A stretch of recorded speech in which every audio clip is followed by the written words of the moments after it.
I put up with this sort of thing for years. Bob, so you've got to be very careful who you're dealing with.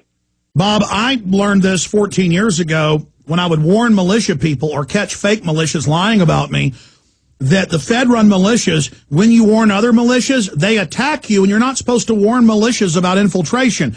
That is 2 + 2 = 4. Anybody attacking me for warning militias and saying I'm attacking militias and telling lies, obviously they are super suspect. Do you agree? Absolutely. You know, I've seen it. I've gone through it. I've had people for government go to people who I knew very well and threaten to put them in jail unless they set me up. And they would say to and this happened several times, that you don't scare me, he does. And they went away and didn't come back. Why do you think out of so many people they got a particular, well, you know the word for you? Because I work with the government, they train me, they figure they own me.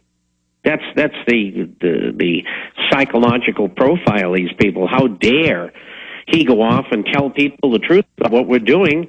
He's supposed to do what we're doing. How long off and on did you work for different intelligence agencies? About 5 years. And I'll tell you something very interesting, and I won't tell you who the character is, but everybody knows him. I met him one time, I went in his office, and they wanted to do a business deal, and I flew into where he was outside Washington, and he was reading my file from the Central Intelligence Agency. And I said, well, gee, you must know all about me by now, because I hadn't known him before. And he said, yeah. He said, you know, you should be working with us. And I said, oh, really? I said, I just finished reading the book Compromised. Have you read it? And he said, well, I don't want to talk about that. Let's just talk about business. And so these people around and in government, some from the military. Stay there. Got a break. Stay there. So, Bob Chapman, I can't say on air what TV network the person works for that you were just mentioning, can I? I don't think you should. They know. They monitor all these programs. They just get more mad and try to figure out what to do about it. But these people aren't going to go away, and we're not going to go away either. And we're just going to keep on doing what we're doing, which is waking people up to the truth. And it'll all fall in place. And if we don't do a good enough job, he'll step in, the Lord, and he'll help us, just like you said earlier. So let's just keep on doing what we're doing. But you're going to help us out there. Especially help people like the gentleman and his wife who were just on here. It's incredible what they're going through. And I'm sure these sort of things are going on throughout the country. And we can't have that. I see reports every day that dwarf even that. It's just, I know these people. It's happening all around us. For the average person in government, though, who's even involved in corruption, they're compartmentalized. They don't get the big picture. They haven't studied it. I mean, now the government's openly announcing every week they're going to start taking pension funds. I mean, that's now what the good guys do, and they're going to use Homeland Security to make sure it happens. I mean, this is pure evil. They've thrown their lot in with pure evil. It's not too late for a lot of these guys that work for the evil to make the decision to join the Patriots. An exit. And, you know, that's where they get them. They need to make a living, and, of course, the economy's terrible.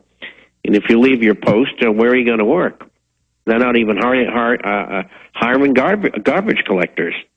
It's bad out there, and it's going to get a lot worse. And so these people, a lot of them are trapped.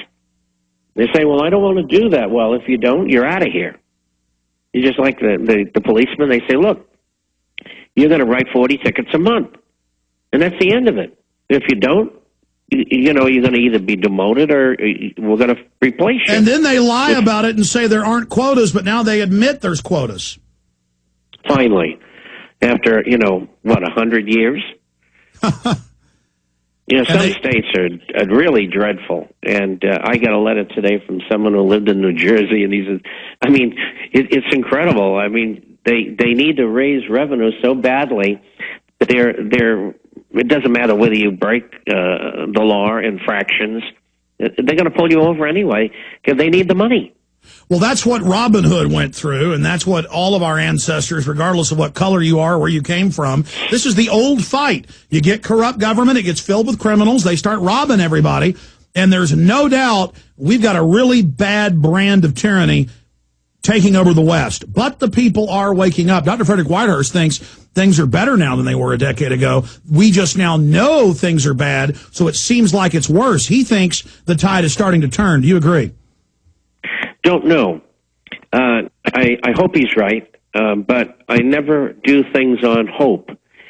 I always try to deal with the cold, hard facts that I can see and what I might be able to back into, knowing the only way you can understand these people, particularly at the other upper levels, is understanding the very sophisticated criminal mind. And if you can understand where the next thing that this criminal's going to do, you can stop them.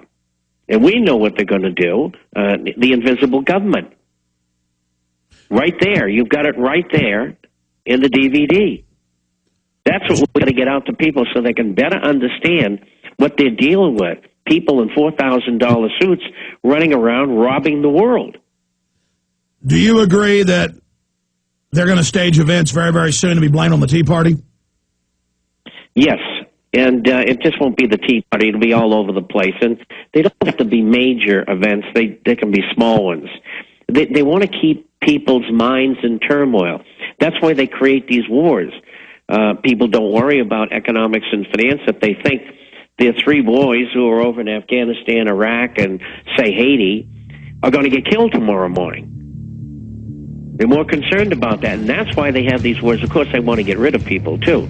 And they want to destroy the economy so that everybody's too busy trying to pay the rent and pay the car payment and the insurance payment or fighting off the CPS to stand up against corruption. Bob, thanks for spending time with us, theinternationalforecaster.com. We'll see you again next Friday. God bless you.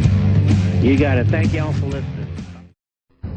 For the first time ever, the secret agenda of the planet's ruthless superclass is exposed in stark detail. You know, there is such a thing as insidious influence. Does it involve some sort of psychological domination? No world order that elevates one nation or group of people over another will succeed. It's a phrase that I often use myself, that we needed a new world order. So it's going to be an inner ruling elite and then everyone else.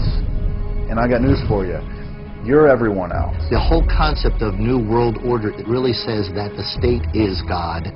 They created in all of the British dependencies what they call roundtable groups. At a higher level of COG government, where the constitutional authorities are not allowed to go.